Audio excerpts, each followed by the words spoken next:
नमस्कार दोस्तों, बेबाक भाषा के संडे ऑफ बीट में आज कहानी एक स्पेशल केस की। ऐसा केस जो लंबे समय तक याद किया जाना चाहिए, जुडिशियल हिस्ट्री में ही नहीं, मोहब्बत के इतिहास में भी। यह केस उत्तर प्रदेश से है। बरेली फास्ट ट्रैक कोर्ट ने एक 25 साल के मुस्लिम युवक को जीवन भर के लिए कैद बामशक्कत अनाउंस की। वजह, उसने लव जिहाद किया था।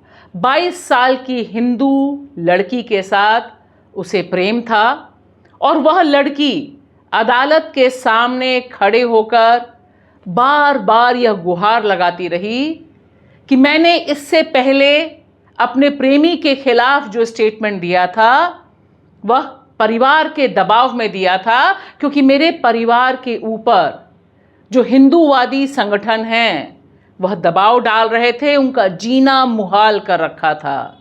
लेकिन आज मैं कहना चाहती हूं कि मैं अपनी मर्जी से, मोहब्बत की वजह से इस आदमी के साथ गई थी। लेकिन देखिए, जज तो फिर जज है। और अगर उसके पास यह मौका है आज की तारीख में कि वह एक मुस्लिम नौजवान को एक हिंदू लड़की से प्रेम करने की सजा दे सके, तो वो भला कैसे चूक सकता है। और उसने कहा, तुम जिंदगी भर जेल के भीतर रहोगे क्योंकि तुमने लव जिहाद किया है।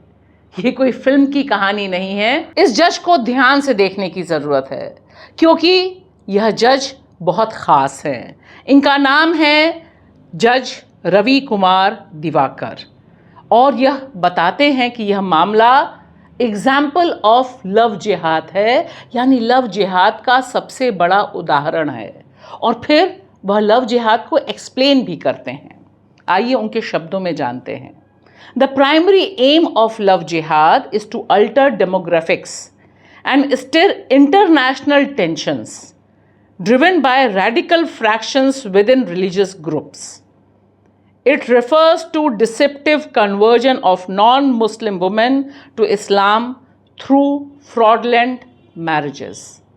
इसका हिंदी तर्जुमा यह होगा कि जो लव जिहाद का बुनियादी लक्ष्य है वह है कि डेमोग्राफिक यानी जनसंख्या में परिवर्तन। ध्यान दीजिए, यह टर्म हमारे पॉलिटिक्स में बहुत इस्तेमाल हो रहा है। खास तौर से इस समय झारखंड में तो प्रधानमंत्री नरेंद्र मोदी से लेकर देश के गृह मंत्री अमित शाह, स्क्रीन पर आपको हेडिंग्स दिखाई दे रही हैं, लगातार डेमोग्राफिक, घुसपैठिए, बाहर से आए हुए लोग सब बोल रहे हैं। और यहाँ बरेली में बैठा यह जज सीधे सीधे वही भाषा इस्तेमाल कर रहा है। तो यहाँ पर यह कहते हैं कि इंटरनेशनल टेंशन पैदा करने के लिए लव जिहाद किया जाता है। और इसका नेतृत्व कौन करता है? इसका नेतृत्व करते हैं धर्म के भीतर रिलीजियस ग्रुप्स जो हैं, धार्मिक समूह हैं, उनके भीतर जो रेडिकल फोर्सेस होती हैं वे। और साथ ही साथ it refers to deceptive conversion of non Muslim women, यानी गैर मुसलमान महिलाओं को उर्फ हिंदू महिलाओं को मुस्लिम बनाने के लिए नकली किस्म की शादियां करना इनका एक जरिया होता है। अब देखिए, यह केस इसलिए बहुत ख़ास है। पहली वजह, यह योगी जी के बुलडोज़र राज उत्तर प्रदेश से आया हुआ है, जहां वे बार बार लव जिहाद पर बहुत स्पेशल कानून भी बनाया है, जिसकी बदौलत इस 25 साल के आदमी को आजीवन कारावास की सज़ा यह कोर्ट सुनाता है। और उससे भी बड़ी बात यह कि जहां पर वह महिला कहती है कि कुछ जो दक्षिणपंथी right wing man put pressure on my parents, यहाँ पर इस शब्द को वो इस्तेमाल नहीं करते, जज सुनने को तैयार नहीं होते हैं। और वह कहते हैं कि अरे, इस महिला के पास जो इतना अच्छा फ़ोन है, वो फ़ोन कहाँ से आया? ज़रूर यह आदमी इस महिला को आर्थिक मदद दे रहा होगा, और उस आर्थिक मदद के झांसे में यह महिला अदालत में खड़े होकर सीधे सीधे कह रही है कि उसे इस आदमी से मोहब्बत है और इस आदमी ने उसे नहीं फंसाया है। यह केस एक बहुत बड़ा तमाचा है देश में बराबरी के अधिकार के ऊपर, महिला और पुरुष को बराबर जो समझा जाता है उसके ऊपर भी, क्योंकि यहाँ पर जज महोदय यह मान कर बैठे हैं कि यह महिला बहकावे में आ गई, जो 22 साल की है, जो एडल्ट है, वह बहकावे में आ गई और अदालत के भीतर भी खड़े होकर सच नहीं कह रही है। एक फोन पर इसने अपना ईमान इस मुस्लिम नौजवान को बेच दिया है। सिर्फ मामला यही नहीं रुकता है, यह मामला जिस तरह से प्रचारित होता है और बाकी सारी अदालतें जो चुटकियों में सुओ मोटो लेती हैं, कभी बलात्कारी राम रहीम को बाहर निकाला जाता है पैरोल पर, तब यह अदालतें चुप रहती हैं। लेकिन जैसे ही सदगुरु पर हाथ डाला जाता है, देश की सबसे बड़ी अदालत सक्रिय हो जाती है उन्हें बचाने के लिए।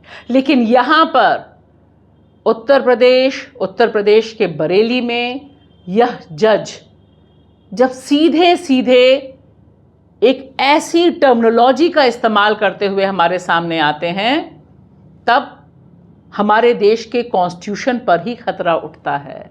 क्योंकि ना भूलिए, यह इकलौते दिवाकर जी नहीं हैं। हमने इससे पहले भी देखा था किस तरह से बेंगलोर हाई कोर्ट के जज कर्नाटक बेंगलोर में एक इलाके को पाकिस्तानी इलाका कह रहे थे। उस पर तो हंगामा मच गया, लिहाजा फिर सुप्रीम कोर्ट को हस्तक्षेप करना पड़ा और कुछ मामला बैलेंस हुआ। लेकिन यहाँ जहाँ नौजवानों की प्रेम का अधिकार है, आज़ादी से जीने का अधिकार है, वहाँ डब्बा गोल है जुडिशियल एक्टिविज़म का। क्योंकि यह जो जज हैं, यही जज साहब 2022 में बनारस की ज्ञान वापी मस्जिद में वीडियोग्राफी सर्वे करने का अधिकार देते हैं, मंजूरी देते हैं।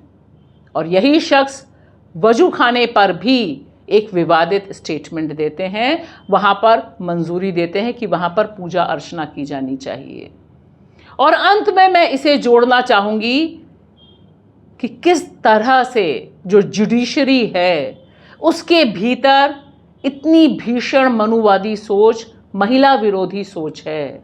मुस्लिम विरोधी सोच तो हम बार बार देखते ही हैं, क्योंकि उसमें ये तस्वीरें ध्यान दिलाती हैं कि जब विश्व हिंदू परिषद आरएसएस से जुड़े उनके लीगल सेल मीटिंग्स करते हैं, तो हमारे सिटिंग जज, वर्तमान जज भाषण देने जाते हैं।